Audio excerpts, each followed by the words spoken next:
Start. Can you take your seats, please? We're about to start.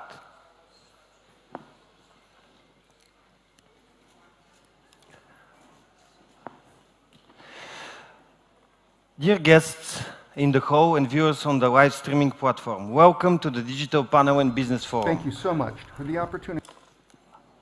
I have something written here, but probably I shouldn't read that on the digital panel, because that's the most exciting panel. I cannot tell you if it will be most interesting, but I can tell you it will be most exciting. We have a very distinguished guest here, and actually I thought a lot before we constructed the panel, because to be honest, digital is already off word to a certain extent, and everybody is talking about digital, but just few understand what is behind that. So you can bet that people who is going to sit in that panel, all of them understand exactly about that. And second, probably on the next summit for 3Cs, we'll propose do not having the digital panel, because digital should be on the transport, on the energy, everywhere, instead of be digital for digital. And people need to understand that as well. Industry, there is no industry which is not touched by that. So without further ado, let me introduce you one person who is absolutely, I have been amazed, met him about a month ago. That person is for the second time minister in the history of the modern, after the changes in Bulgaria. He's graduated in economics from the Harvard and specialized business administration and law in Harvard Business School and Harvard Law School, respectively. He's co-founder and director of Center for Economic Strategy and Competitiveness. With my big pleasure is to introduce Minister of Finance, Arsen Vasiliev.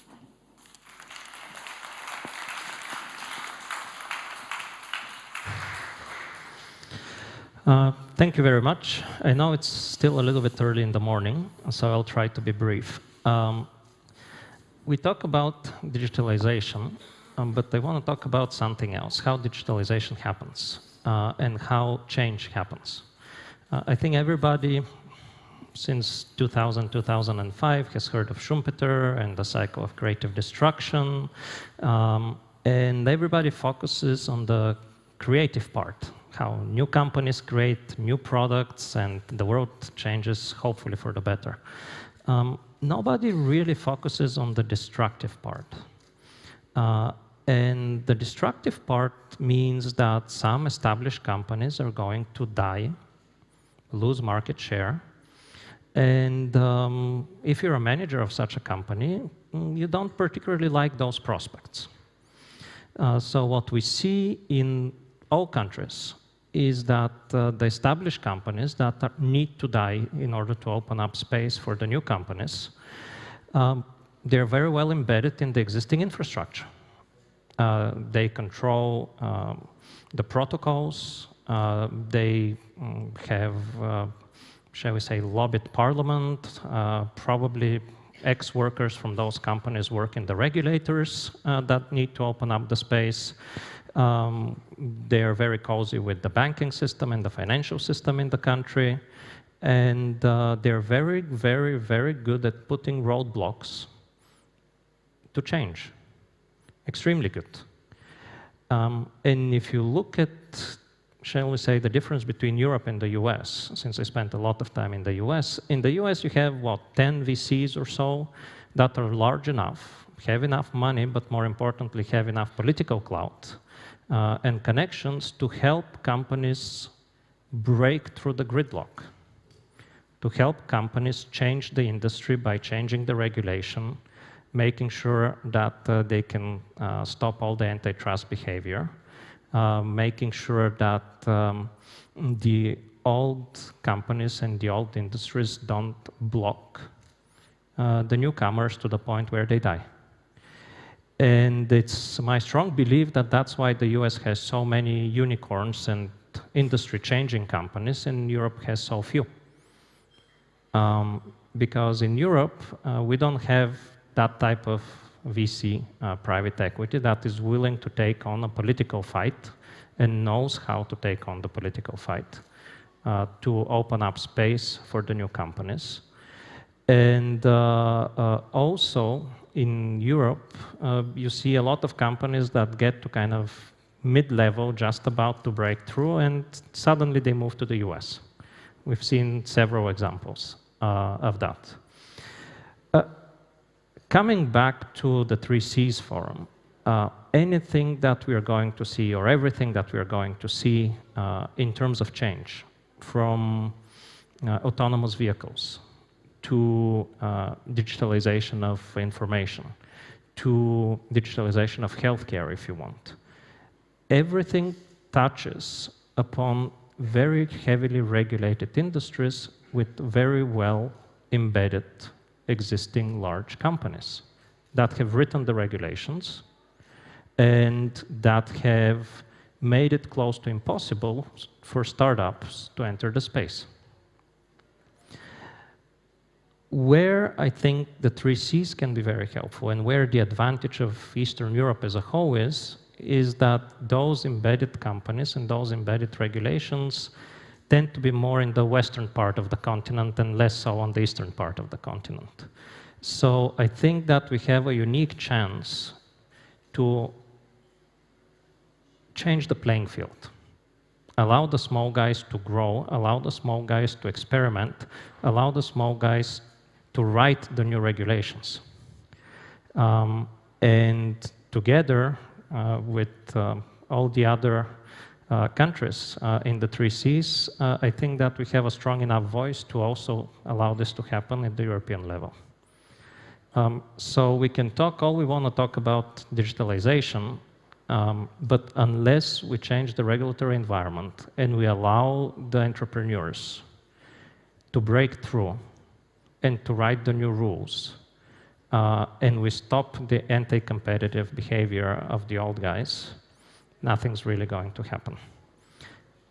I'm an optimist that with coordination and some hard work, we can actually use this unique opportunity to, in many ways, move ahead of where the rest of Europe is by creating an environment for companies and entrepreneurs so that they can create the new processes and they can embed the new technological possibilities faster, quicker, and at a much lower cost. Thank you.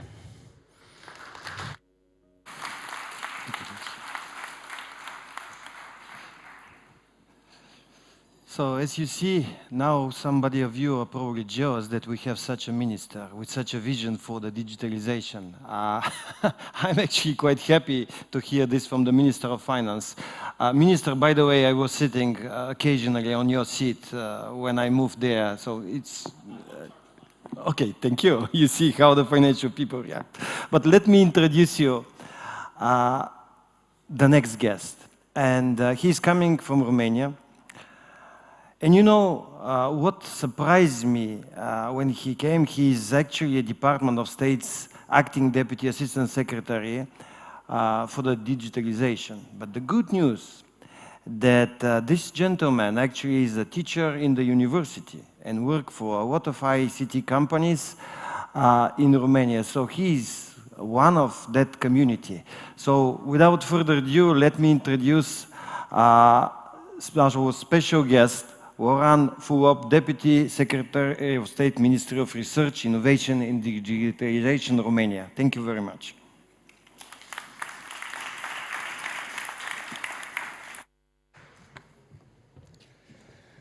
Thank you very much for the invitation. I'm really honored to be here today. And to be honest, I'm not really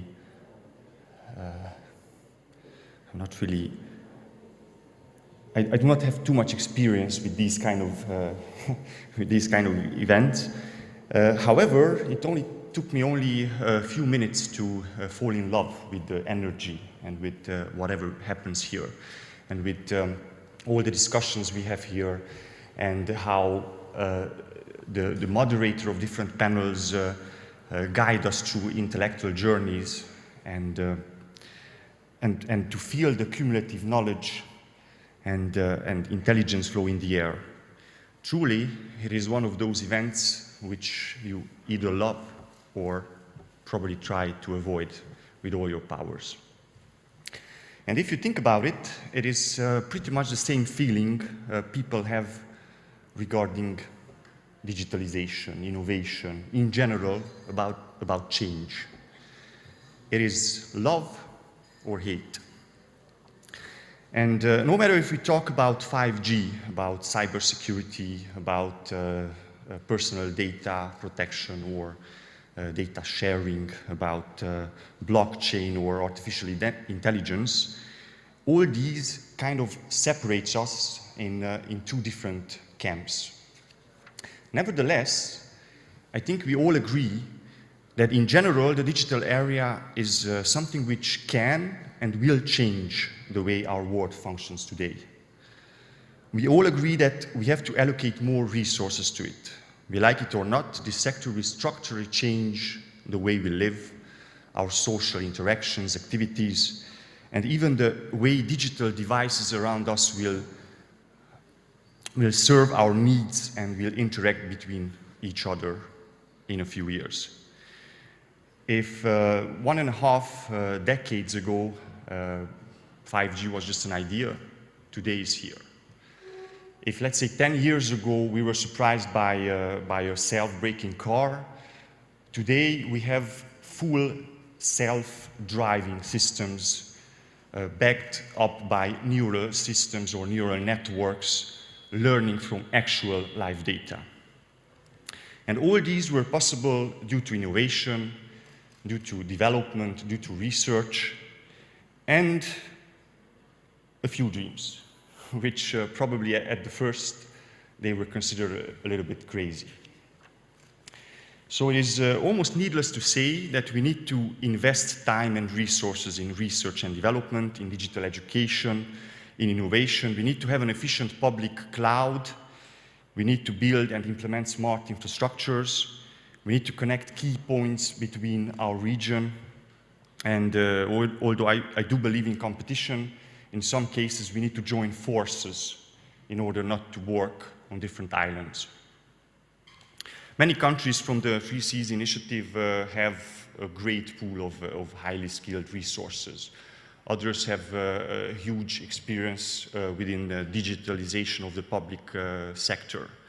And I think I could go on and on listing all the advantages of this area, but to be very honest, I don't think I would be able to tell you anything new, because we all know this. So yesterday, I was asking myself, what exactly should I talk about today? And to be frank, two things came into my mind. Two very simple things, and I do consider both of them as important as everything else was heard today here.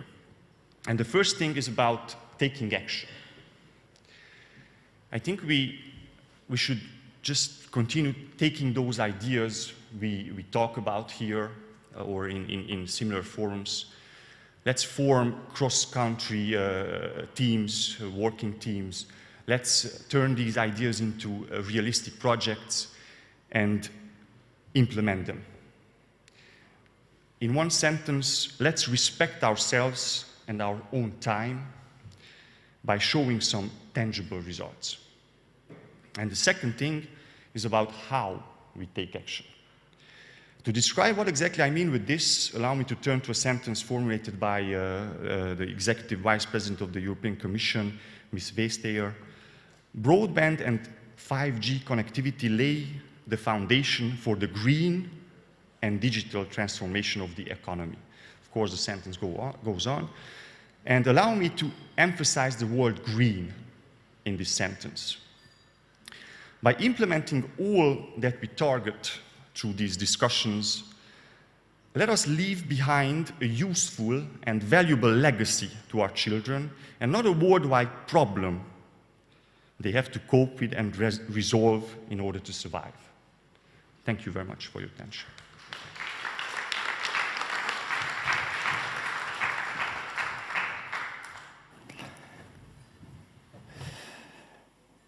Thank you, Oran. Thank you for the emotional and thankful speech because you obviously put your heart and soul, and this is visible. Thank you very much for that. We have one more message, which is coming, will be on the video, from Mr. Steven Anderson. He's sorry that he cannot come in person. Initially, he was planned to be, but for some reasons he cannot come. So he's from Department of State's Acting Deputy Assistant Secretary responsible for International Communication Information Policy in the Bureau of Economics and Business Affairs. So let's listen to Mr. Anderson. Just his family name somehow remind me the movie Matrix. So when I heard Mr. Anderson, that was, maybe this is just occasional, happening, but let's listen to that words. Thank you so much for the opportunity to address this panel with a few introductory thoughts that I hope will establish the importance of secure, reliable, and trustworthy 5G networks as an essential component for all democratic countries to build back better from the effects of the COVID pandemic. It would have been my strong preference to join you in Sofia to participate in this important 3Cs summit, and I'm envious of my colleagues who were able to make that trip. Thank you for allowing me to deliver my remarks this way. In his statement, Secretary of State Blinken stressed that the United States has been a strong supporter of the 3Cs initiative from the start. Let me second that. Secretary Blinken also emphasized how the pandemic that has ravaged our countries and economies has reinforced the need for closer multilateral cooperation in the name of global health security, resilience, and recovery. He stressed how our recovery must be built on multilateral and multi-sectoral cooperation, like you are doing with the 3Cs initiative. For digital networks, that is, the infrastructure that supports the 21st century economic advancement and cohesion the 3Cs initiative seeks to foster, that recovery must also be built on trust. The countries of the 3Cs initiative understand the importance of secure, trustworthy communications networks, especially 5G networks. But let me briefly tell you how the Biden-Harris administration views it as well. The Biden-Harris administration considers 5G security to be a top priority. 5G is a top security priority. 5G is a top economic priority. 5G is a top priority for us to develop together with friends and allies like those in the 3Cs initiative. As everyone participating in this discussion knows, 5G networks will facilitate revolutions in our economies, enabling all the potential of the Internet of Things, Industry 4.0, and artificial intelligence, as well as applications that do not even have buzzwords yet. But that will only happen if 5G networks are secure.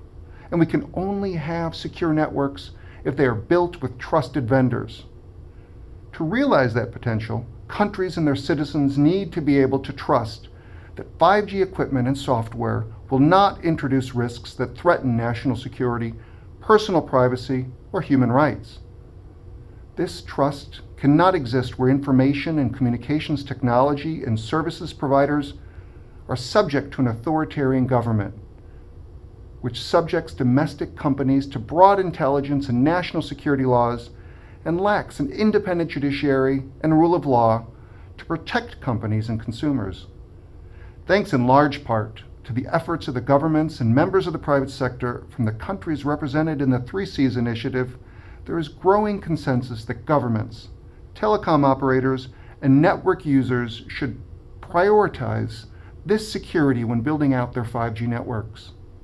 The landmark Prague proposals on 5G security, as well as the European Union's 5G toolbox, laid out measures that European countries can take to address the significant security risks from high-risk suppliers, regardless of national origin, by precluding such suppliers from providing equipment, software, and services to 5G network infrastructure. To do so, prudent governments assess non-technical factors like the social and legal frameworks, accountability, respect for rule of law, and past corporate behavior of the companies that may be trusted with building out this critical infrastructure. The majority of 3Cs countries have signed a memorandum of understanding with the United States based on these principles. We want to work with you to share lessons learned and put those principles into practice. We are excited that the G7 Digital and Technology Ministers meeting confirmed strong support for these same principles and discussed options for promoting a more secure, resilient, diverse, competitive, transparent, and sustainable digital and ICT infrastructure supply chain, particularly in global telecoms. As we look forward, we will build more secure 5G networks if we support vendor diversity. This includes support for open, interoperable approaches like open radio access networks or Open RAN, as well as architectures that have the potential to enhance and promote market competition, lower costs, and improve security through market resiliency. The Quad countries, Australia, Japan, India, and the United States, are committed to increasing telecommunications supplier diversification as part of the newly formed Quad Critical and Emerging Technology Working Group. And I expect this to be an important component of the newly announced Trade and Technology Council with the United States and the European Union. We see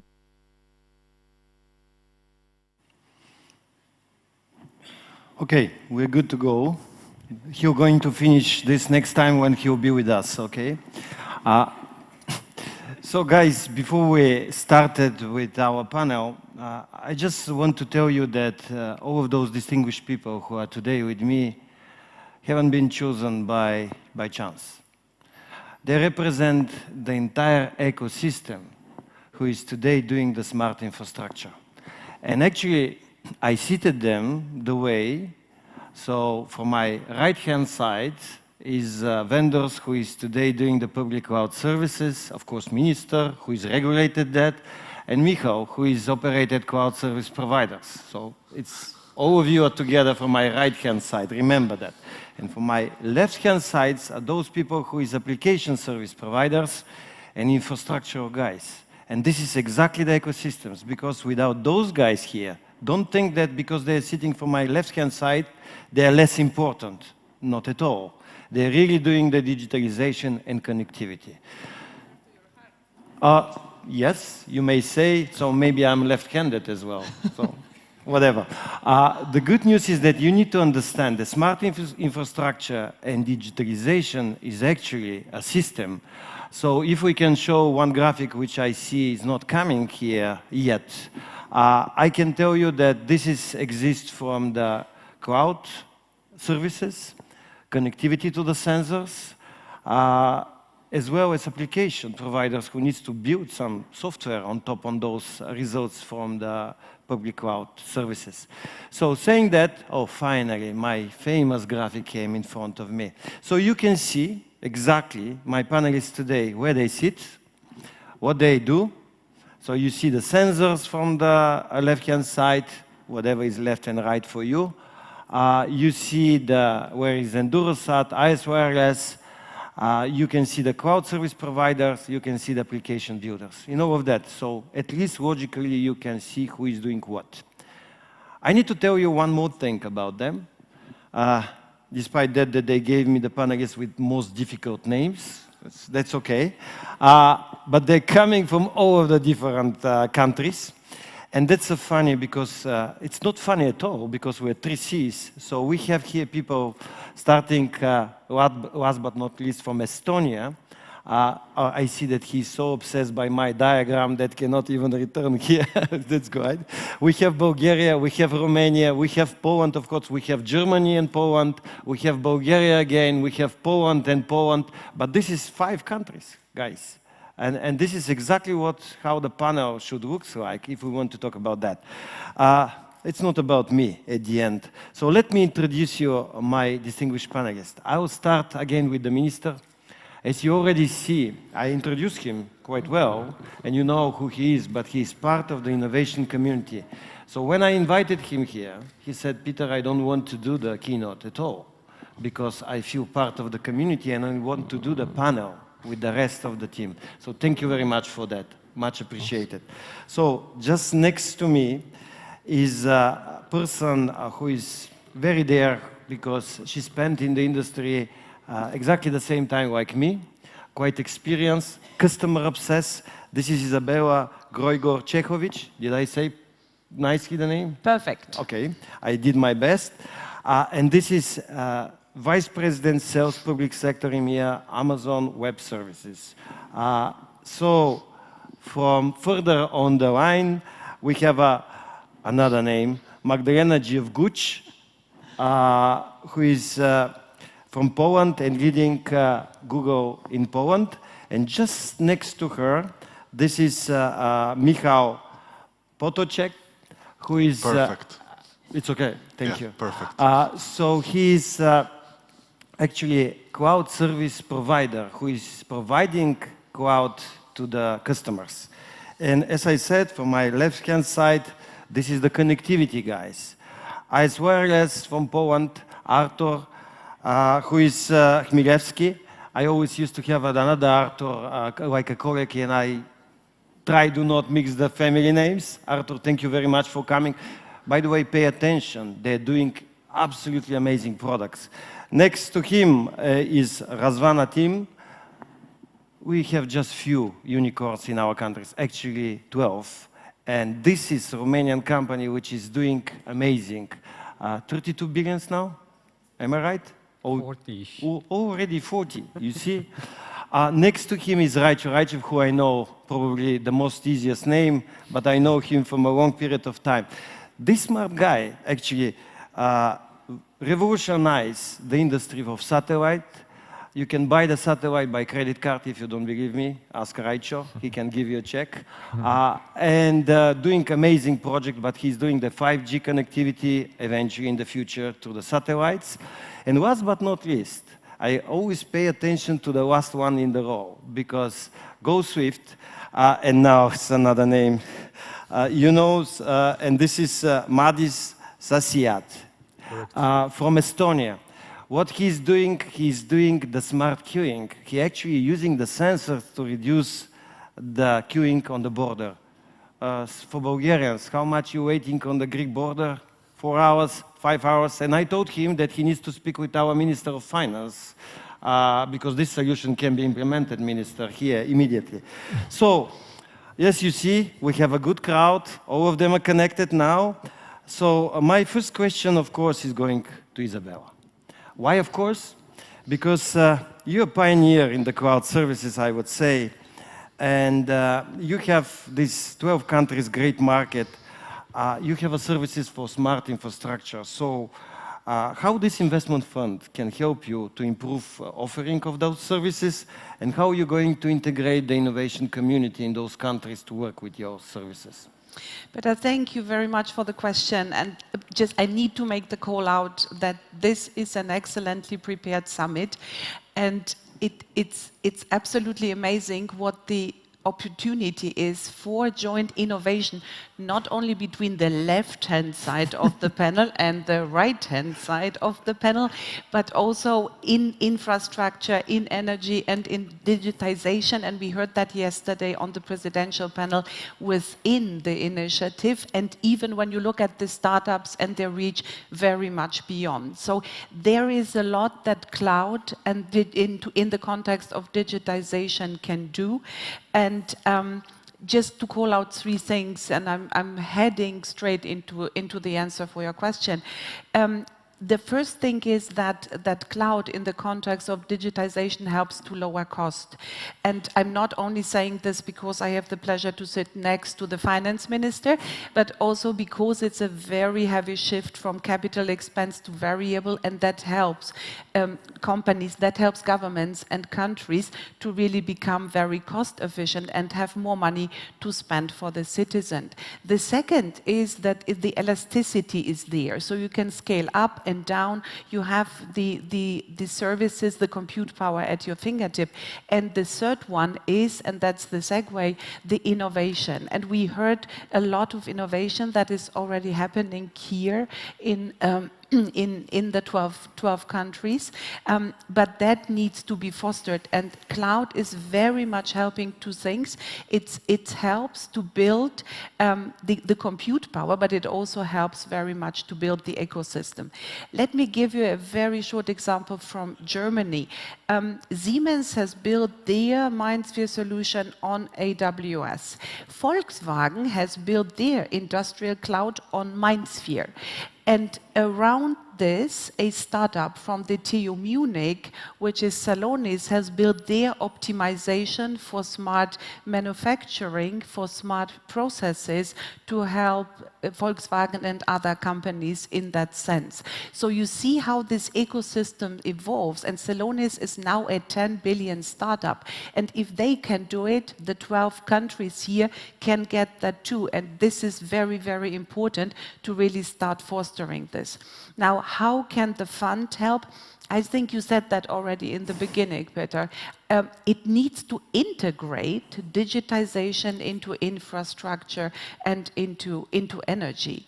Because if you look at that, everything is now smart. And if you want, and we are talking about leapfrogging, when you want to leapfrog, you need to go beyond what's currently really available, just to be leading absolutely from the front. Think about smart transport, smart roads, smart parking, smart homes, smart energy, smart grids. Everything starts to be and is already smart. So embedding this digitization, not for the sake of digitizing, but for the sake of getting that make the world a better place and giving that back to the citizens is, I think, super critical. I don't know whether it was initiative or was the fund. A digital strategy, I think, is also something that the 12 countries could have as an umbrella, as a framework, just as a suggestion. And finally, purchasing, procurement of cloud, because it's a pay-as-you-go model. It's a shift. It's also a different mindset of how you procure. That's something that also needs to be established, and it would be great to have that education built into that. That's really going to help to make it faster for countries, for companies, for startups to be able to procure. Now, how can we help to integrate all of that? I think if you look at this example with Siemens, Volkswagen, Salonis, you see that this ecosystem start to build, start to evolve when the cloud, when digitization comes along. But there are also many programs around that for startups, for SMBs, for research, which are integrating and getting the message of cloud and the power of cloud into the system. The second one is, I think, extremely important, is also the availability of open data to make sure that the community can build on that one and has enough data to train their algorithms and also to work on new applications. And finally, communities, ecosystems, not only of startups, but communities of all sizes of companies coming together. So I think exciting time and a super exciting opportunity at exactly the junction where the 12 countries are to get the support and to get going. Thank you, Isabella. Actually, I did very smart, although not intentionally, to start with you instead of with minister question, because now I can ask him the question about what the strategy the countries should do in the digital era. Because if you're looking how we're scoring our countries for the digital, calculation where we are not very high in the ranking, I should say. And you know, the digital today is major equalizer because our companies can offer the product for the world, we can do the services for the world, and although we are small, relatively small, because like a region we are not so small anymore, we can offer this to the world. So I just waiting for my graphics, it looks like that, but you saw them from IMD research for the digital score. So we have the knowledge, as you see, talent is here, training and education, to a certain extent scientific concentration, but we definitely lagging on the regulatory strategy for digital, what Isabella mentioned already, capital. We do not address enough venture capital, and you said in your speech on the opening about some other obstacles, how to grow the startups and scale-ups because of the internal regulation that we do have. What will be your answer, Minister, from where we need to start with? Well, Isabella was just talking about open data, talking about interconnectivity, talking about embedding certain sensors into different products. All of that today is regulated. And that's very unfortunate. I think it should either not be regulated or the regulation should be done in a way that are very open, very cheap to access, so startups can actually experiment and work with that. Today, if you want to put a new product in the European market, a new device on the European market, forget software for a moment, the amount of testing and compliance and regulation you have to go through is probably prohibitive for a startup.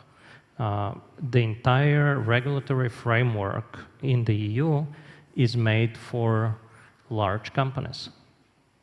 All the medium companies and the small companies are forced to be providers to the large companies because only the large companies can put those products into the marketplace. Software is slightly different, and part of that is because software kind of came a little bit late and was seen as not that critical back in the day. But now we are getting into the interplay of software and hardware with Internet of Things and energy infrastructure and roads and smart cars. So software is now starting to also get into that very highly regulated world. And unless we think carefully about either how we create shortcuts or how we get rid of most of those regulations, I don't think we'll be very successful.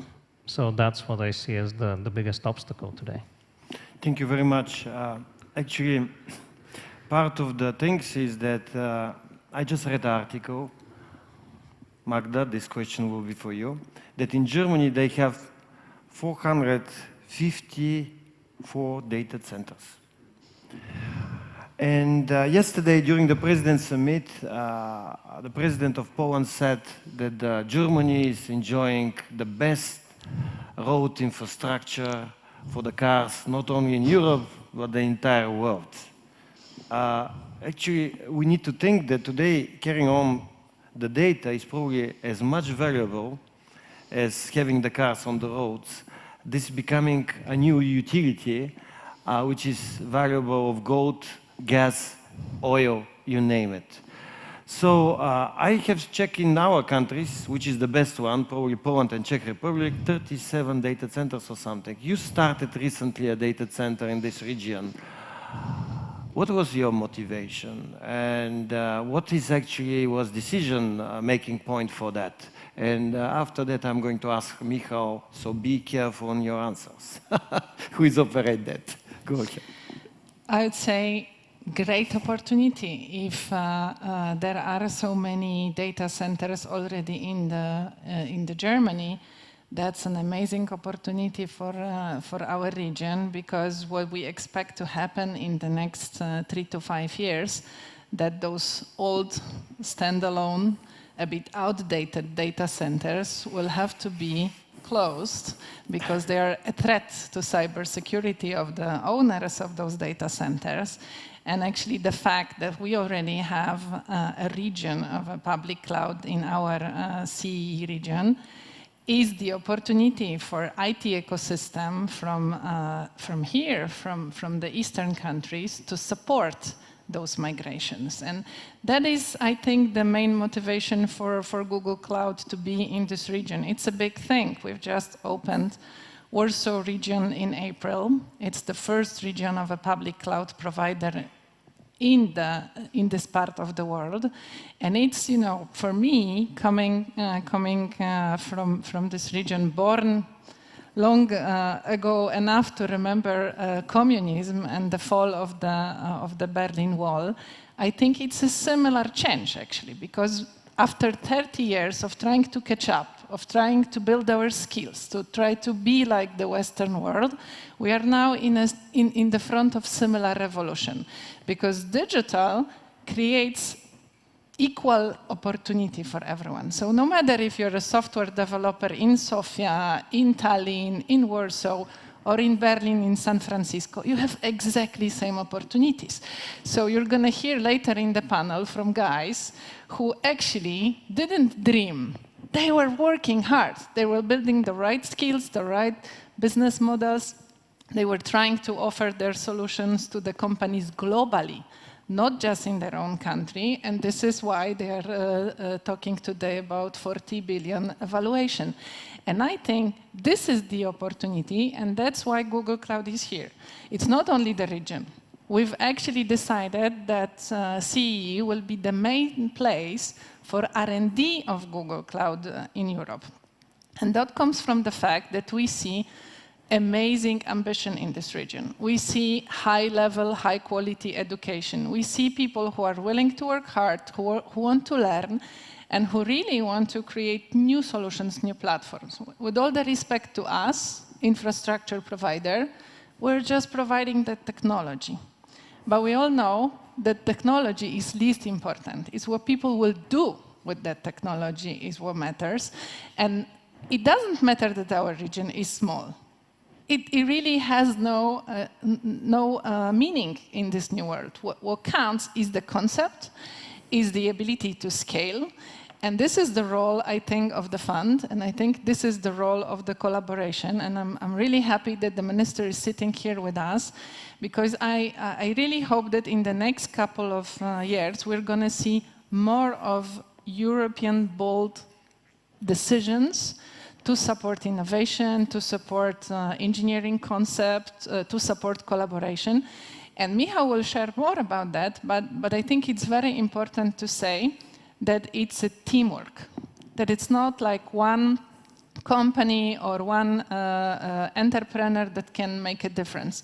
Why we were successful with the project that Michał will describe in Poland was because different people came together from very diverse backgrounds. It was the government, it was the venture fund, it was an American technology company, and the whole ecosystem to build the idea. This is what we want to do. We want to build the cloud valley. The cloud valley, where actually the whole ecosystem will come together. So skills, engineers, developers of the software, hardware engineers, and the whole ecosystem also needs the proper regulation. And thank you for mentioning this, because I see every day what you were describing in your opening speech. The traditional companies are not moving fast enough into that direction. And there is a lot of fear of change. And what happened in Poland with the region opening is we unlocked that potential. And I will tell you, like, after 7 years of watching different digital transformations in our region, that I'm not worried about digital natives, about our future unicorns. They will be successful. If they will not find enough of support in our region, they will move to Singapore, New York, you name it, and they will be successful because there's nothing to stop them.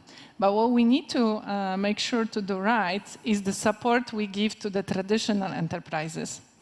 And one of my favorite projects in the last couple of months is the transformation of a big national bank. The first meetings, cloud, not secure, threat, we're afraid of the change, we don't need it, everything works. After a couple of months of investment in education, we see people excited about new opportunities. It's a new opening for their career. They're building new skills.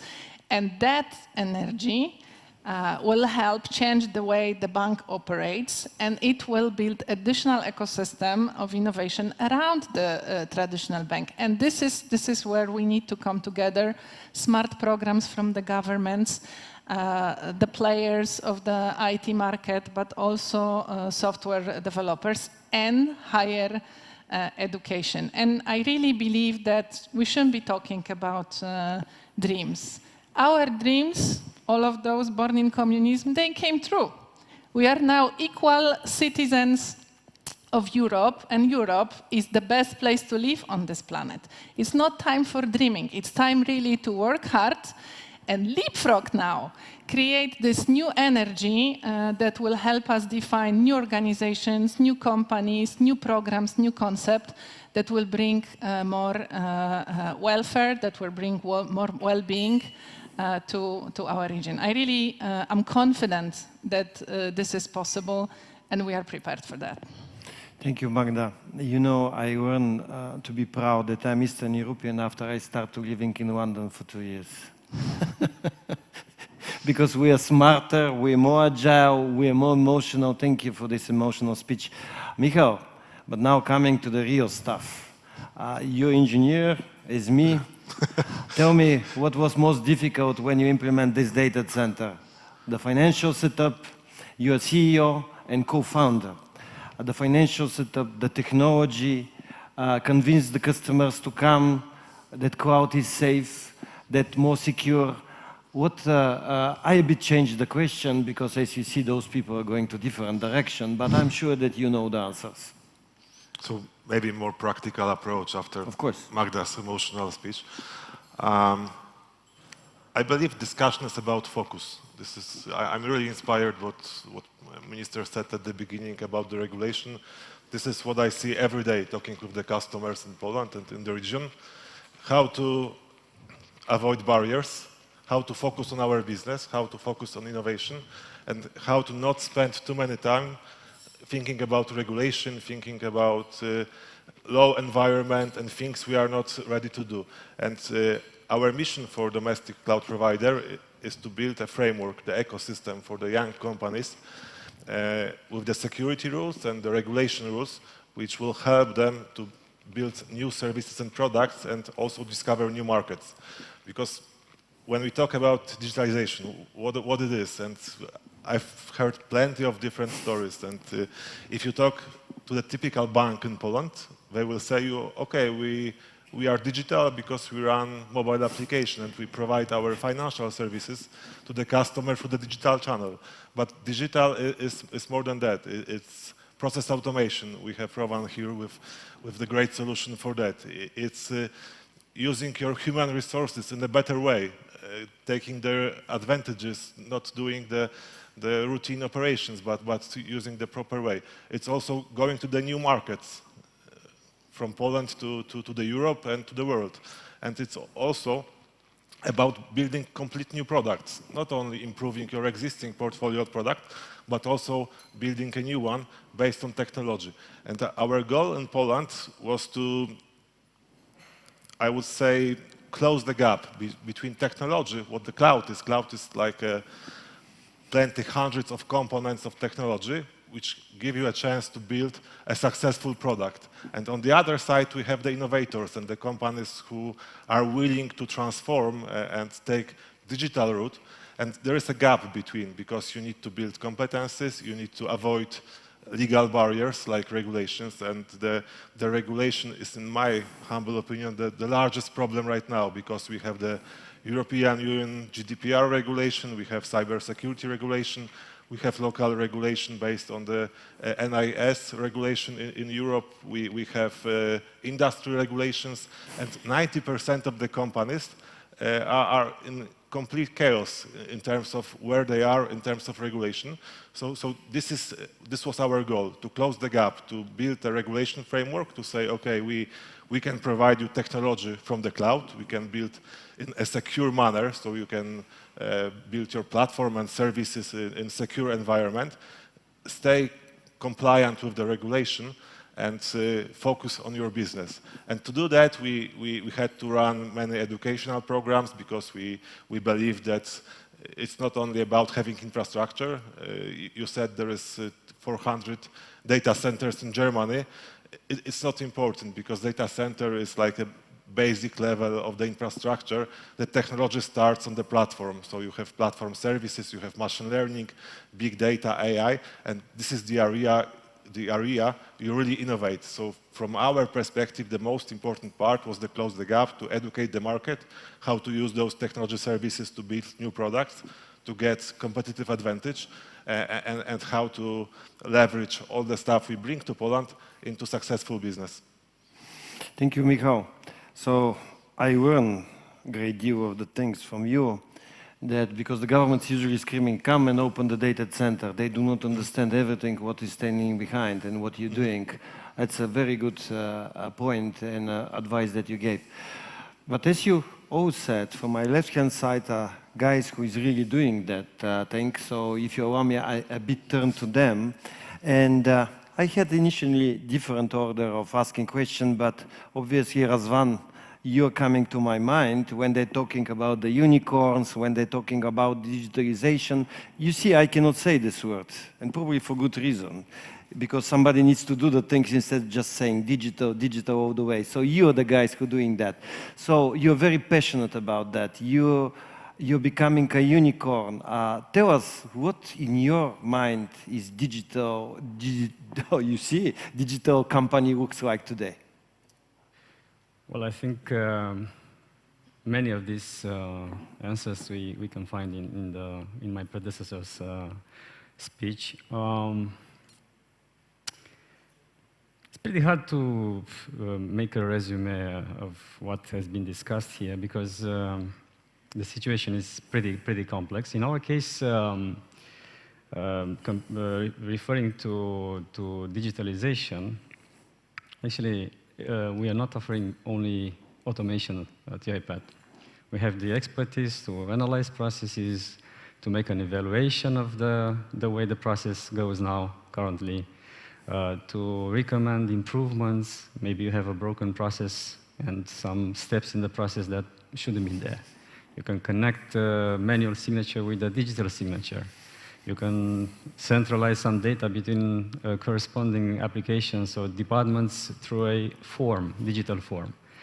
So stuff like that. So we have kind of a 360 degrees approach in analyzing an opportunity for automation, starting with even with the infrastructure. Yeah, you need to include some optimal requirements for the software and the hardware. Yeah, the way the computer works with the robots, the intensity, how much data is processed there.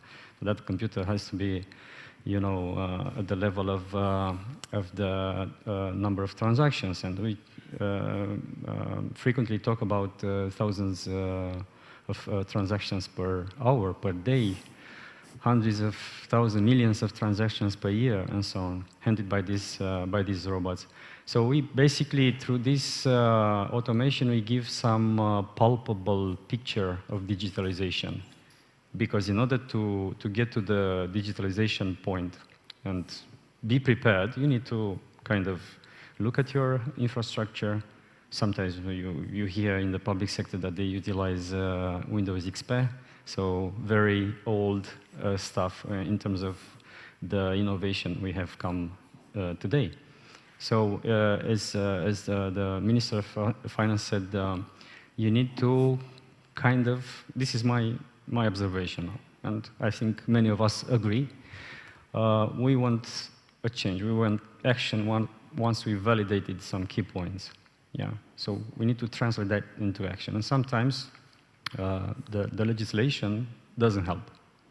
And the way the processes are running now in the different business, private sector or public sector, are not the right ones. So we need to have, a view on how we could operate change and then execute on that. The most important thing beyond any evaluation, of course, evaluations and doing brainstorms and aligning all our experts and expertise to the same scope is necessary. But then we need to find the means to apply that. Yeah. So again, in our case, automation comes as let's say, fourth, fifth layer in this line: infrastructure, people education, transforming the processes themselves, legislation. Then you can look at automating all this bigger picture of. It's something very necessary. Our philosophy, maybe those that know us, is simple.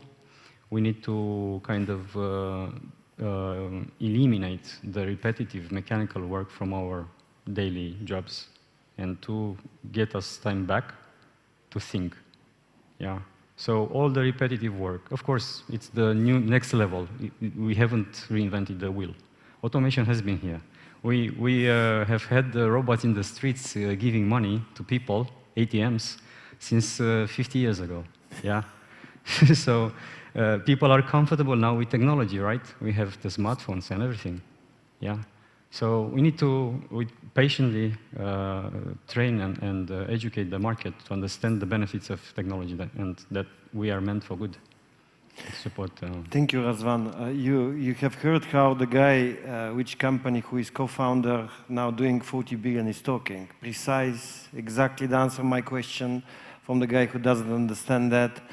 Explaining in details that actually the answer to be digital is different for different companies or governments because somebody needs to analyze the processes behind before giving that answer. So I'm really amazed how the very big company have a chief digital officer, what he's doing.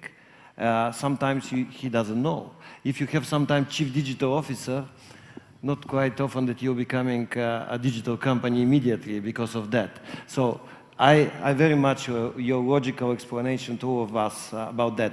But let me come to Arthur.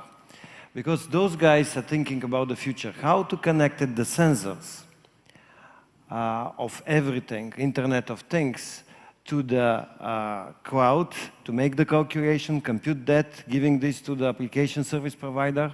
Actually, they're working company from Poland, working on the open standards, because most of the 5G vendors today try to lock the customer as many years ago in some other industries, I remember, and they're working on the open standard. For those of you who doesn't understand, radio access networks can be much higher density. The distance should be big, the information small, because otherwise you cannot have enough battery on your sensors. Sorry to go for those. But just to give you an idea what's going on in this industry. So Arthur, how you see the evolvement of the radio networks and connectivity? When are we going to see this revolution happen for the smart infrastructure? Okay. Yeah, good morning, ladies and gentlemen. It's a great pleasure to be here. I was listening to the opening speeches, obviously, and believe or not, but 5G was mentioned at least 20 times. So 5G is important. It's actually a fuel of digitalization. But we cannot build 5G like we used to do it so far. So we have to change it. My company is producing 5G. I mean, maybe it's astonishing. Yes, we do have 5G networks. We have shown that in Barcelona last week. But we are not doing that the way the big ones are doing, because we do it in the open standards. Open standards means that our solution can run on any hardware, so it's not dedicated hardware, on any computing hardware, and we can connect with the radio equipment which is produced from any vendor who decided to open the interfaces.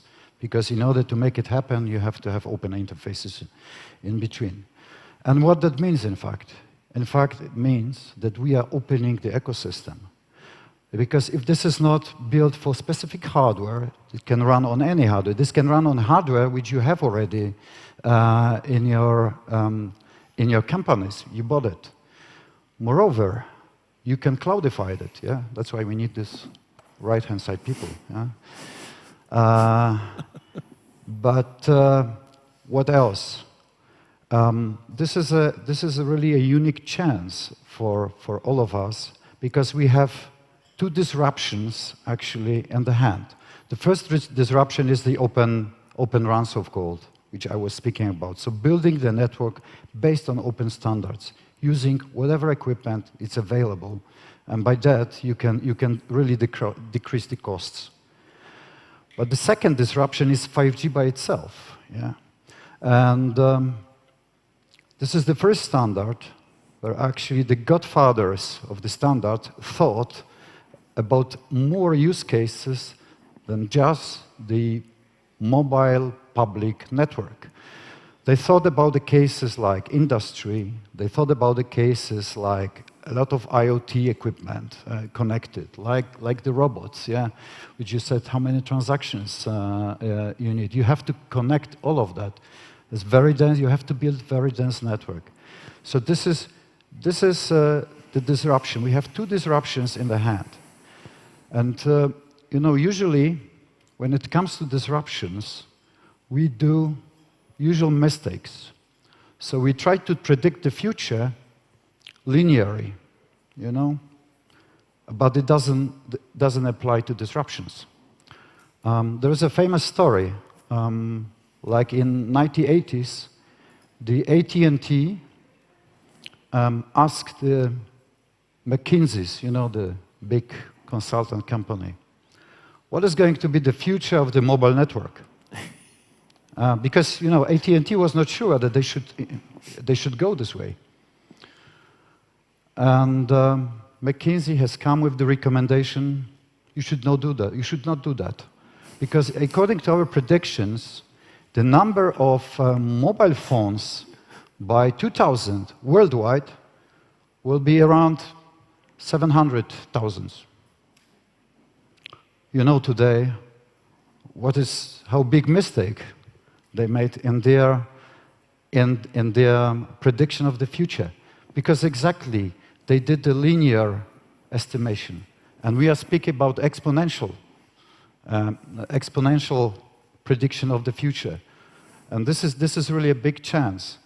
Because our company shows that you don't have to be a big company to do big things. And I believe in this region, we have a lot of smaller company with at least the same energy as ours, agile, who can join this Open RAN ecosystem, who can join 5G, and we can all benefit from that. So it's not only play for IS Wireless. It's a space for everybody here. And by that, really, we can leapfrog, actually, the other countries, yeah? So this is the proposal. Arthur, amazing. You know, so some of those consulting companies still around. Is that right? With their predictions still around? Okay, I got it. Anyway, question here is that you got a very important point. When Michał from Cyfrowa Polska actually introduced you to me, he said, this is a very small company. Actually, you are small, but you're thinking big. And that's why you're going to be successful. Thank you very much for very insightful. I told you, those guys are interesting here as well, as much as the big vendors from my right-hand side. So now, Raicho, I had the privilege to be a mentor of, how I can be a mentor of Endurosat without no Raicho. Somehow it's happened. But I know how much you did to promote the satellite and nano-satellite industry. When you came with this idea for the nano-satellites, some of the big vendors said, oh, it's never going to happen. But actually, you have been quite stubborn. You're astrophysic, are you? And on top of that, you're one of the youngest entrepreneurs who received the award from MIT, if I'm not mistaken, under 35. So probably you're still under 20, but looking to me, you know.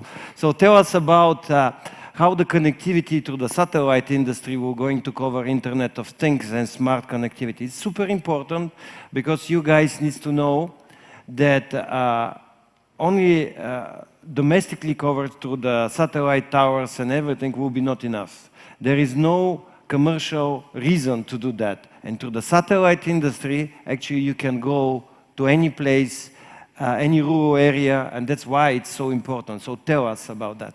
Yeah, first of all, thank you for the invitation.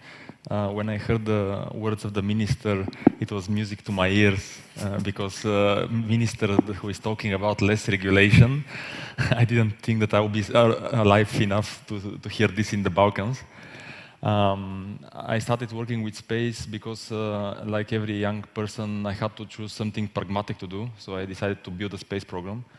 And I'm really fortunate that I actually work nowadays with an incredible team of engineers and scientists, and I'm the dumbest person in the office, so that's something nice to say. In terms of the whole initiative of the 3 Cs, I really believe in the idea, and I think when we talk about integrated energy, integrated transportation, infrastructure, innovation in some sense, I wonder that we should also think about the biggest problems in those areas, because we are talking about many countries at the same time. We all know that the budget of this initiative is completely unreasonable, small to tackle and solve everything immediately. But that being said, if we think about energy, when you are talking about energy generation, when you're talking about energy distribution, energy expenditures or consumption, you need high frequency, high resolution data of the carbon emissions, of the transactions of the energy systems. For 14 countries, you cannot do that except with the satellite imagery, as far as I know. It's just not realistic and not efficient. Then you go to transportation industry and infrastructures. We are all in awe about the autonomous driving vehicles and smart integrated grids, but at the same time, we still face the reality that a tornado can form in a civilized country and still devastate it, and the country is not very prepared. And this means that you need a very transparent infrastructure in place on all those places, and you have to have live monitoring of this infrastructure. The only way to make transparent infrastructure monitoring is again via satellite systems, via Earth observation and remote sensing. And then we go to one of my personal dearest challenges, which is the environmental preservation. And when we talk about high precision meteorology and what it could do in principle for all those countries in this region almost immediately, this is another area where I don't see a more efficient way to do it than a small satellite constellation monitoring 24/7 and giving you really high resolution data about the meteorology. So I think we really need to think about, hopefully these countries could really upgrade and integrate these infrastructures together. But to do so, we all know it will require a huge tasks in terms of logistics, in terms of legal, in terms of technology, in terms of general integration, money, of course.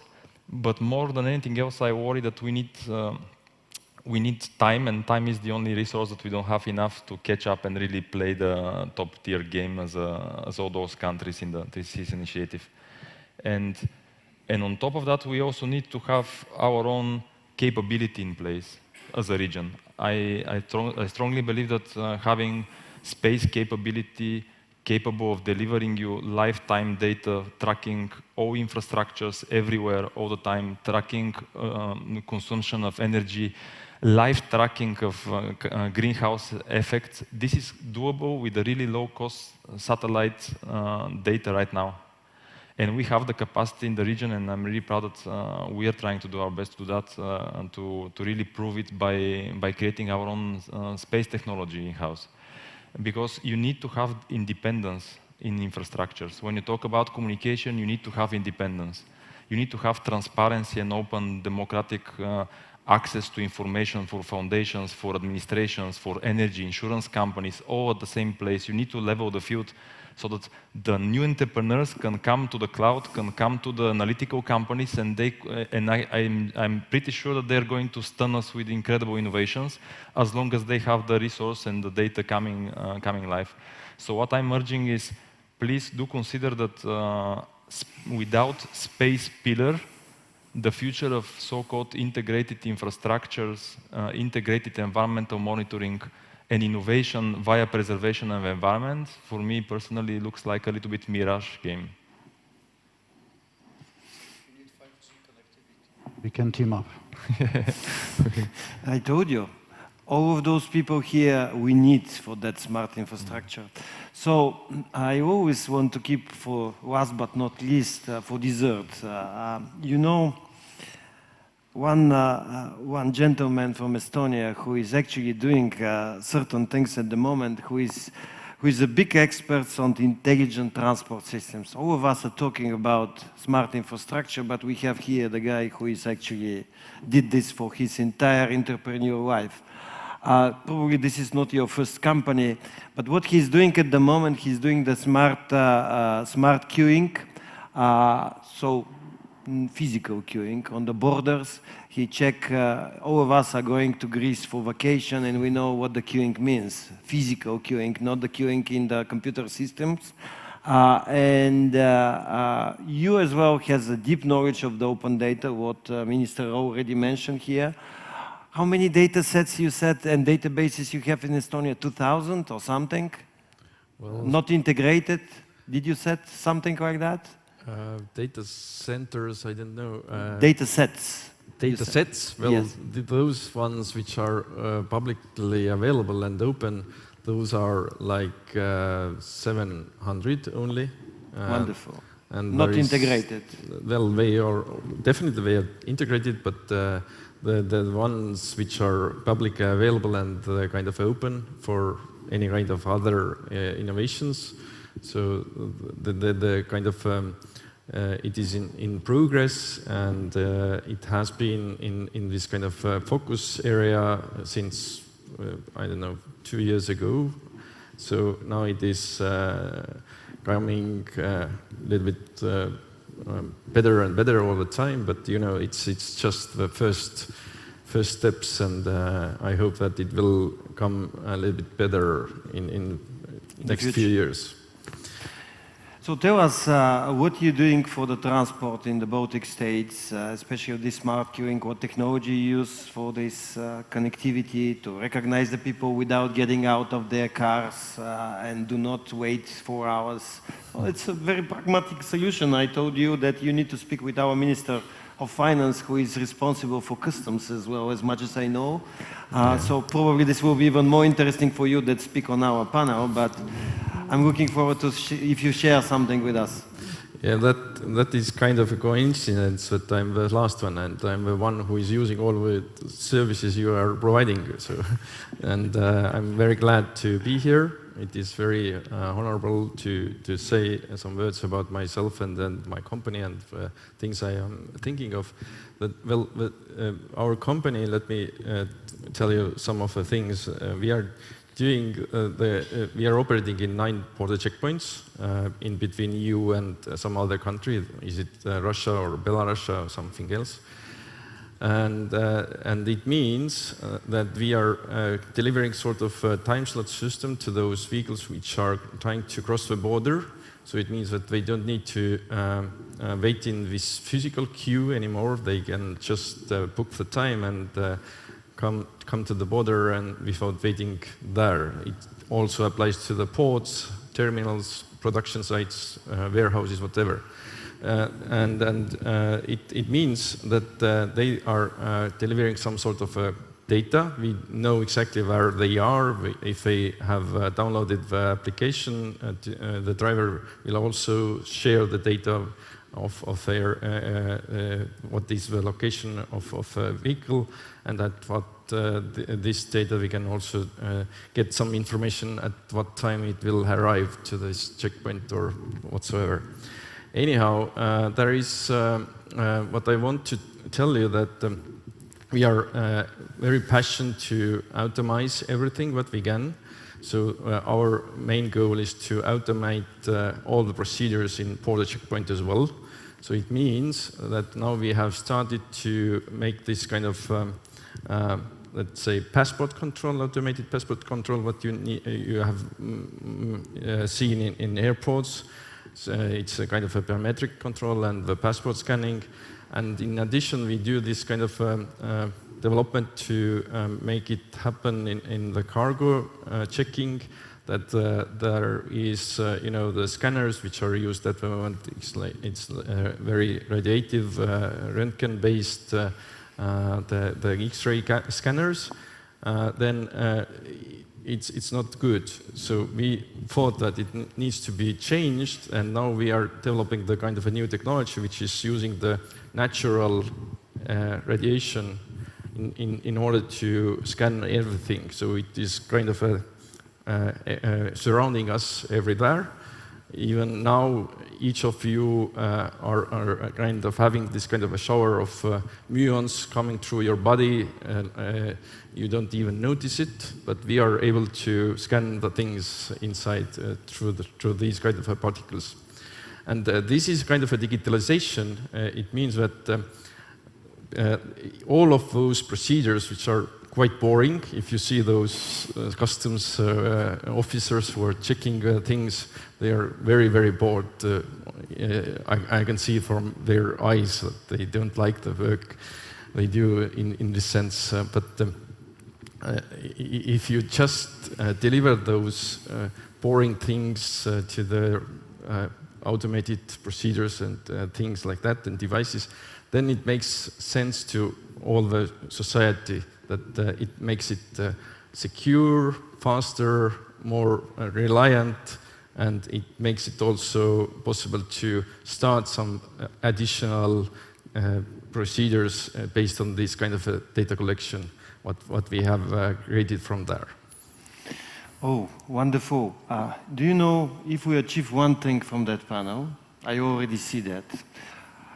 You know, Razvan can work with you on automated process. Arthur can work with Raicho to connect the things, and all of them need to use your services, guys, and Mikhail, you're going to operate those services. So we are done, basically. My battery is flat. Questions and answers here.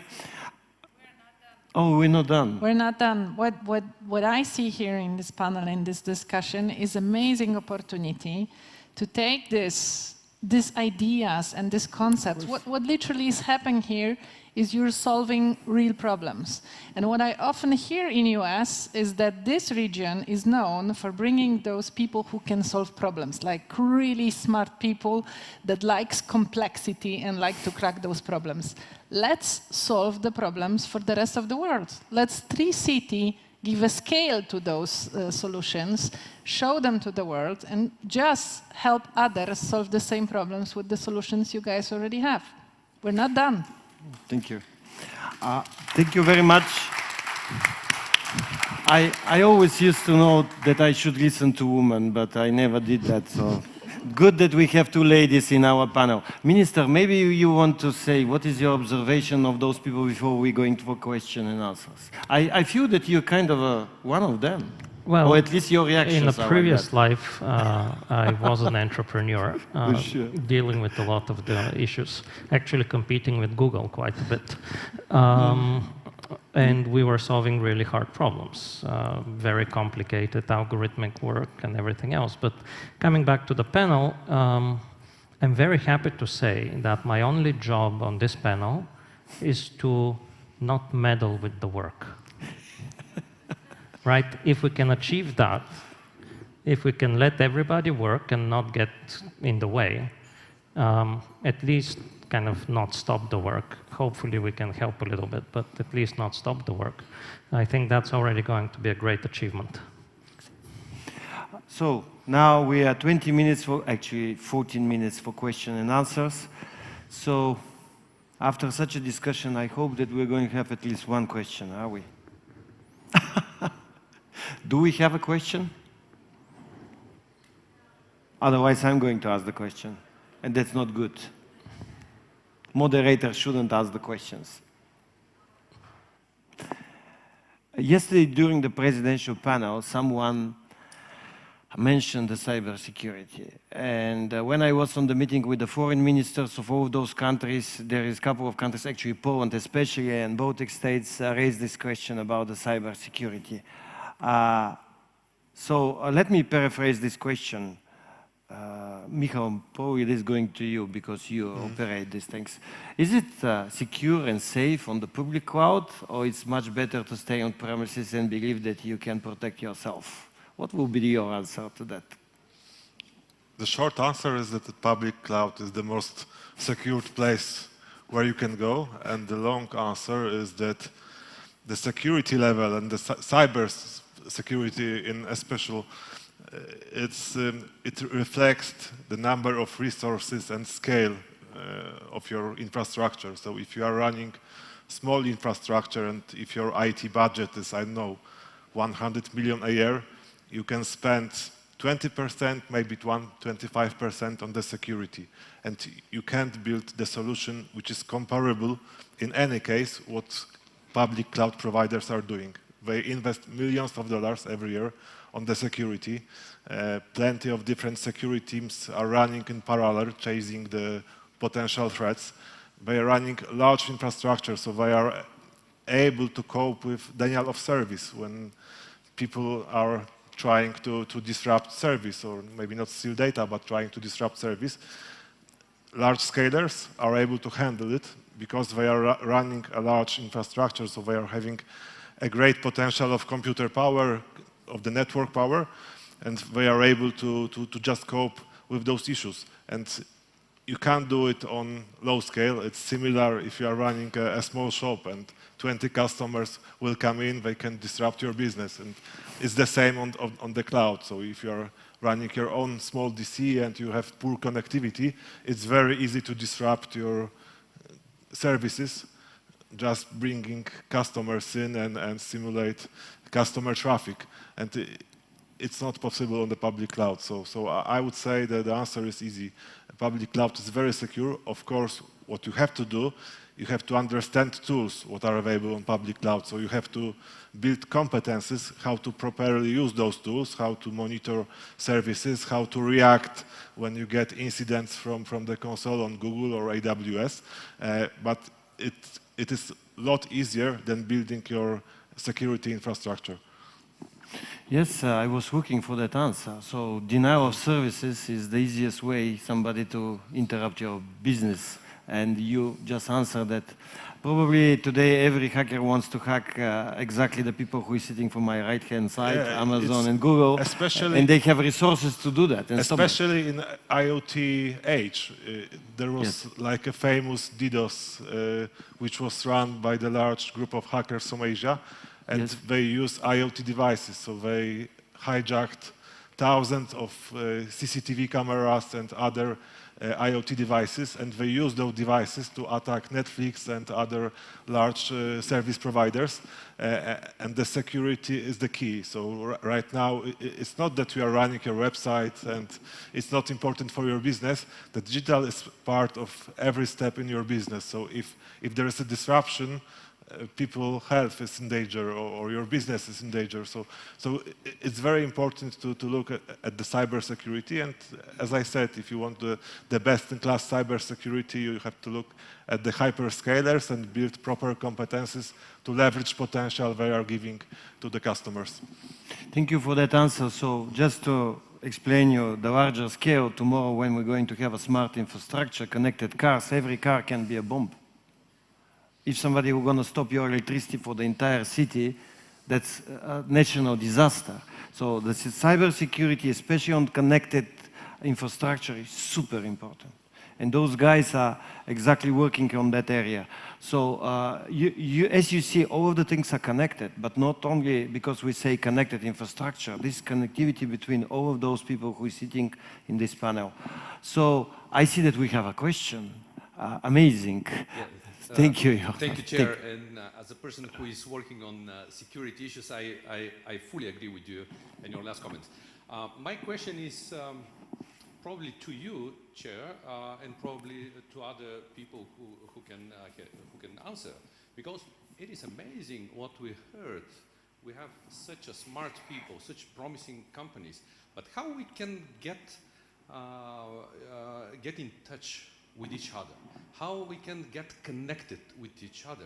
Can 3C's initiative, Business Forum, be a format to create kind of a platform, to create kind of a hub where we can find each other?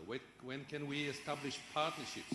When can we work together on bigger projects? Because, you know, we are all looking to big companies, Google, Amazon, but look around.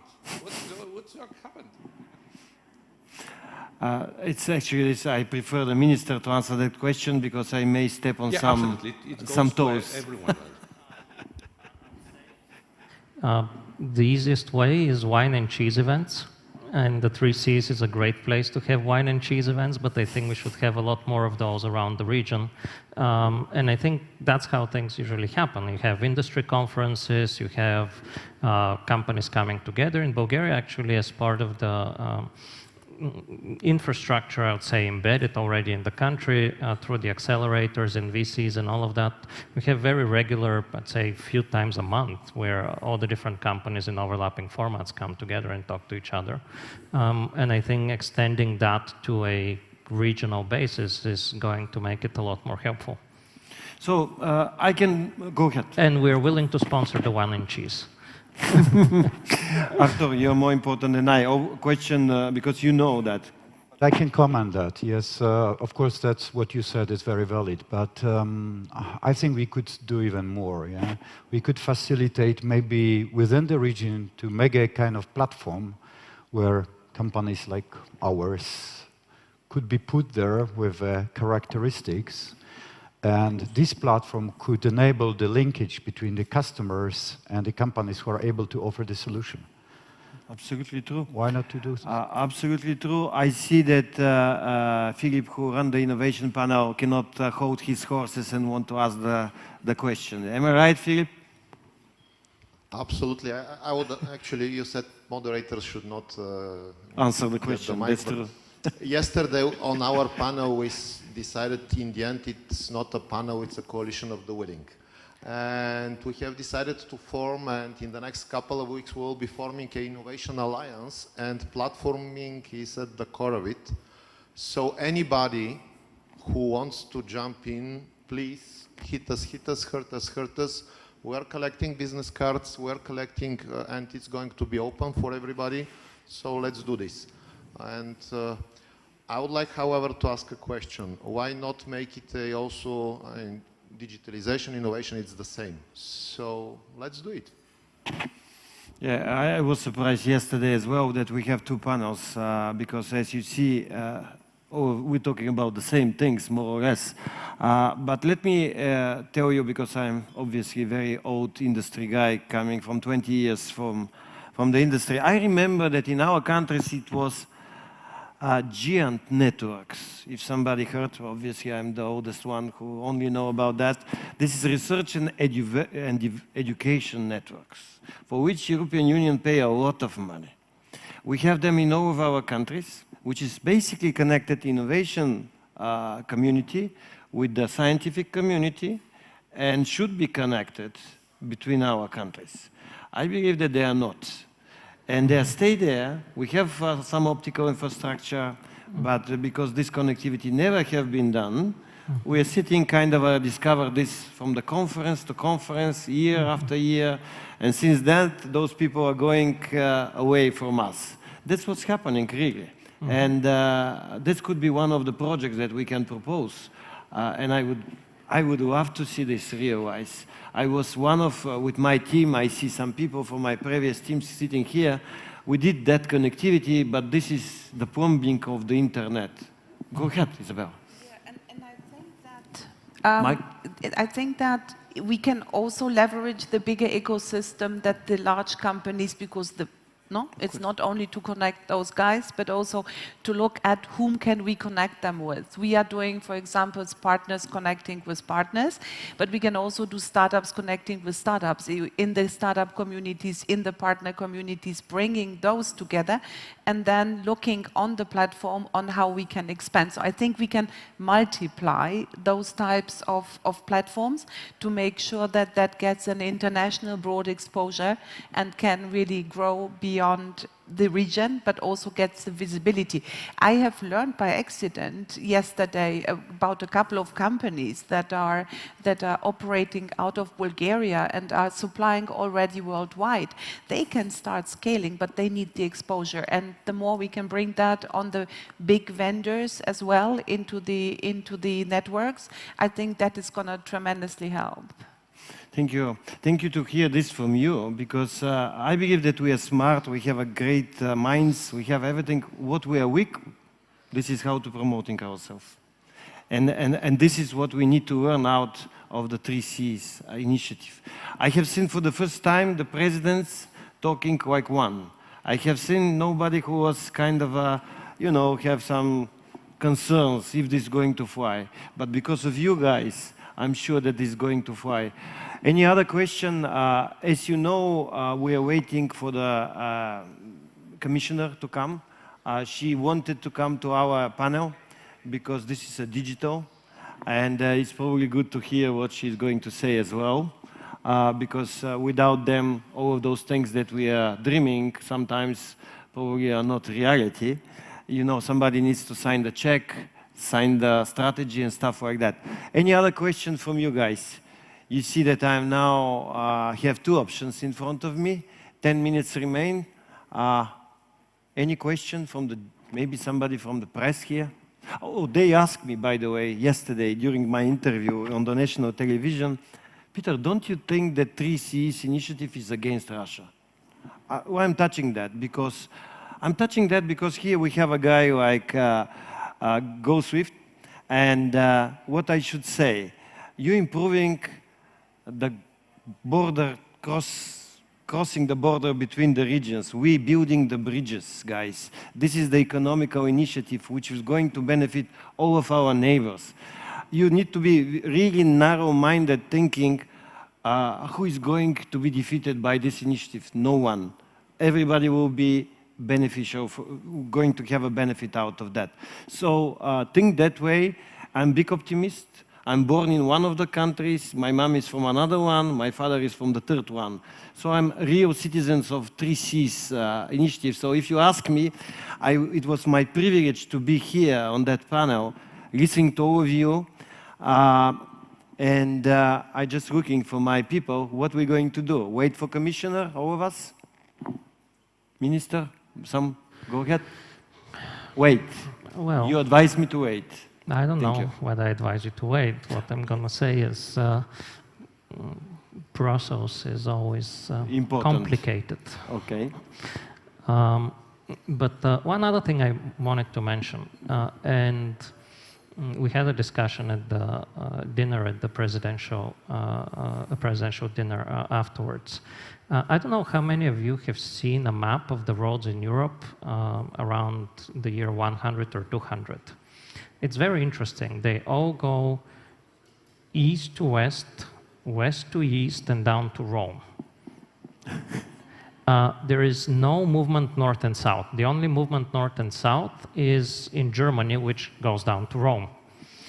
And a little bit in France, again, which goes down to the Mediterranean and then goes down to Rome. And I think if you look at the infrastructure today, and even modes of thinking today, we're still in that world. I think Western Europe, after World War II, started building more linkages, and there is a little bit more north and south. Eastern Europe, there is nothing. We're still back down to that old Roman move west and then eventually find a break in the mountains and go down south kind of thing. I don't think it's Rome now, I think it's Berlin. But more... which is more eastern than Rome, yes. But I think the 3Cs and trying to build a north-south infrastructure, it's not just the last 40 or 50 years that we've missed, it's the last 2,000 years that we've missed. And we've never really had that communication going back and forth. So I think a forum like this and having everybody here is great, because for the first time we are starting to organize in a very different way. So as they said, all of the roads going to Rome. This was old saying like that. So you just confirmed that this is a reality at the moment. Yeah, just go look at the map of the road infrastructure. But let's also try to understand what is the Rome of nowadays. Because our thinking about business plans, the expansion, is very often connected to this geographical understanding of the territory. Mm-hmm. And in the last 10 years, all of us here in this room, we've actually become also the digital citizens. Mm-hmm. And we are living on the parallel planet, digital planet, that has no borders. And we don't pay much attention to the fact if, you know, the video we're watching at Netflix was made in Lithuania or Korea. We're watching something based on the quality and our individual preferences. So the new Rome for all of us here is borderless. Like our companies, the ones sitting over there, can go out and actually find customers everywhere in the world. So let's think about the Rome in this new way. Exactly. It's unlimited. Exactly.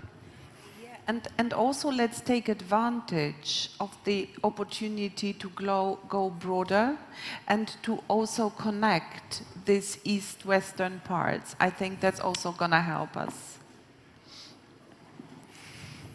All right. I think that's very fair. I also think when we think about the new Rome and we look at the applications or what we are using today, a lot of it comes from the Valley, right? And some comes from Seattle. And then we get the European company here and there, but not that often. But I think that having the 3Cs is a good way to start organizing and start working together. So thank you. Something more? Oh.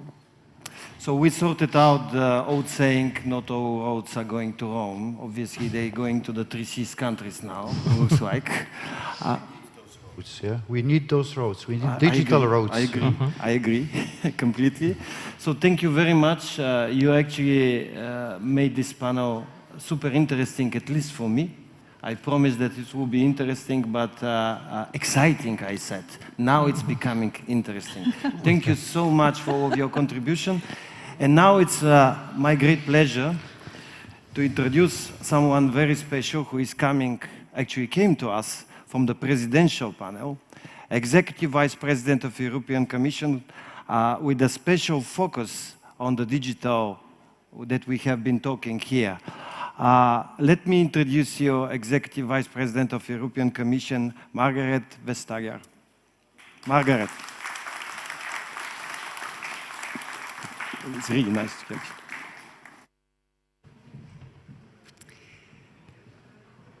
Ladies and gentlemen, thank you for this very warm welcome. And thank you for coming into a real panel where I can see just coming into the room that you have learned from each other, you have felt each other, and you have grown even bigger ambitions. Because I think that is what underlines this 3C Summit. That's the ambition for change and to take action. And it is a pleasure to be here. Obviously, digital technology can do so many things, and I think we had only seen the beginning. So much, of course, during the pandemic, digital services have stepped in to fill the gaps where our physical presence was not possible. But I think the same experience has also told us that it's not a substitute for being together in person. And when you get together in person, when you get the full quality, you see different views in a different way than when they are presented in 2 dimensions on a screen. And it has always been part of our human culture to go to see other things. And already back in 921, it's a bit of a time ago, there was a traveler. He was called Ibn Fadlan. He had just this sort of experience. He was coming to visit the Bulgars of the Volga, cousins to the people who actually funded the first Bulgarian states. You know, it's an Asian state that we visit these days. And he was amazed because what he heard was that in the forests of this region, you found the home of something very special, the mythical unicorn. 1100 years later, we're still chasing unicorns. Only now it means $1 billion startup, not a mythical beast. But unlike Ibn Fadlan, at least we know they exist. There are real unicorns out there. They may still be too rare in Europe, unfortunately, but I think one of the things that we're here for is to change that. Because if you look at the world's unicorns, you see familiar names from the 3C regions. From Croatia, from Estonia, Lithuania, Latvia, and Austria, in sectors from customer relationship management to something as seemingly trivial as second-hand clothes being sold. But business is being created. And these unicorns, they are just the start. They're just the beginning. Because what we see is so many thousands of innovative startups from this part of Europe. Because this region, of course all of Europe, but especially this region, is packed full of brilliant, innovative minds with an urge to do something about it, to take initiative, to move things. The thing, of course, is that even the best of brain, even the most eager innovator, will only reach the full potential if they have the infrastructure, the resources they need to turn their ideas into businesses, growing businesses that can scale up. They need access to the very best of internet connections, including fast and responsive 5G networks, which can support the most advanced digital technologies and, of course, remain secure against cyber attacks. And in this age when data is king, innovators need access to large data sets where their skill and their technology can make the best possible use of it, like the fastest supercomputers or secure and reliable ways to process data in clouds or in edge nodes which are closer to the user. It's not fanciful to see Europe's innovators a bit like, world-class chefs. They have all the ideas they need to do great things. Our job is to make sure that they have the equipment, the ingredients, the facilities to bring their ideas to life, because I take it for granted that there are customers for their products. It may sound simple. Of course, it's anything but simple to make it happen, but also maybe, at least for me, very important to make it happen fast enough so that we're not left behind. Then we need a dedicated commitment throughout Europe to take action. A commitment, for instance, to make much better use of the valuable data that we have in Europe, because we have really valuable data and we create more and more of it by the day. Also to make sure that we can use the full potential of that data, not to keep it scattered among different businesses, but make it accessible. And that is the point of the Open Data Directive, to help private businesses reuse valuable data from the public sector. And the Data Governance Act that we tabled last November will help to remove obstacles that stop companies from sharing data across borders and between sectors. We also need to commit to better cybersecurity. Without that, everything becomes fragile and the investment climate will not be sufficiently strong. Because, as obvious, new possibilities, new networks can create new vulnerabilities. And that is why we, with member states last year, developed the toolbox for 5G security, why we have proposed a revised Network and Information Security Directive to make sure that we have the same high level of cybersecurity throughout Europe. And of course, we need clear rules. Not heavy rules, but smart rules. Rules that are proportional, risk-based, like the framework for artificial intelligence that we proposed in April. And the point of that, of course, is to create a market, because we are market creating when Europeans trust technology to do its best for themselves, for the society that they live in. And here, I think innovators also need this kind of signaling so that they have the certainty that their products, well, they comply with the law, so that they can safely sell in a market that is growing. And policies like this, they have a vital role in helping innovators get the resources they need. Infrastructure also needs investment. To succeed in the digital transition, well, of course, digital infrastructure needs to be absolute top of our list of priorities. And that's it is. Now we have the Recovery and Resilience Fund. It's 670 billion euros from the Recovery and Resilience Facility.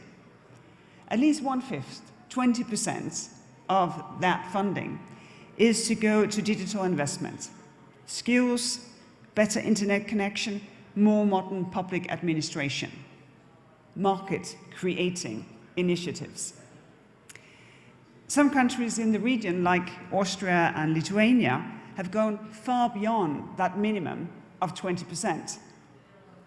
And as a result, there is even more funding available to invest in digital infrastructure. Almost 900 million for faster internet connections across Austria, or nearly 190 million euros to improve the digital infrastructure of Slovak schools, or just under 120 million for more digital public administration in Lithuania. This is not enough on its own. It's a lot of money, but it's not enough on its own. The task ahead of is huge, and it needs a team, a full committed team. And this is why this summit and this business forum is such an excellent event. Because this is how teams are created.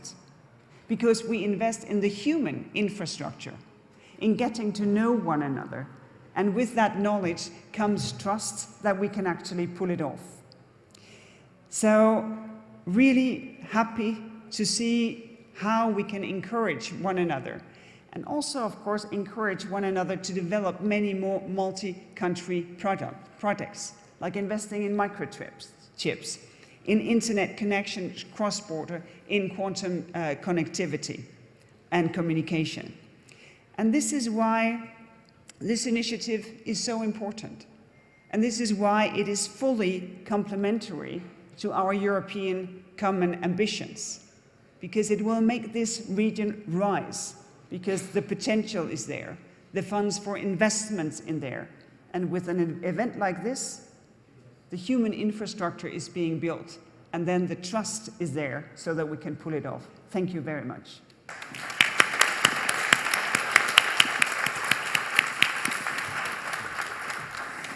Thank you very much. Thank you. So, before we closing, I was thinking, Executive Vice President, that you have been on our panel somehow, virtually. Probably you have some secrets in the digital Europe how to be, because you said exactly those words, what all of us actually felt. And I would say as well, thank you very much for your personal flavor to our region, to my country. Very nice to hear that, and your vision for the digital future of Europe. Saying that, I'm going to close the panel, but before that, and closing the entire forum, business part, I would like to invite Minister of Finance, Vasiliev, one more time. You have heard him today a couple of times, but probably this will be the last. Often. No, not too often, Minister. Yeah, thank you, Ms. Verstager. Thank you very much for your very inspiring speech. What we have been discussing in the panel are maybe a couple of additional subjects I'd like to add to that speech. We've all been talking about the creative destruction cycle, and that there is also the destruction part of it. And that large companies that exist in the European infrastructure don't like to be destroyed. And they're the companies, unfortunately, with the resources to lobby national governments, with the resources to spend hundreds of hours in Brussels and to look at all the regulations and all the commas and everything else. They're also the companies that have the market power to go through lawsuits through antitrust. They're the companies that have the market power to deny access to customers and to other companies. I would like to add maybe a couple of suggestions coming, I think, from everybody on the panel. One is if we can work together to make it easier for the smaller companies to access the market, and for the larger companies to make it much harder to influence the regulations. And maybe even more importantly, for every page of regulation that we create, to kill 2 pages of regulations that already exist. I think that's going to be the best help that we can give to the region and to the digital future of Europe.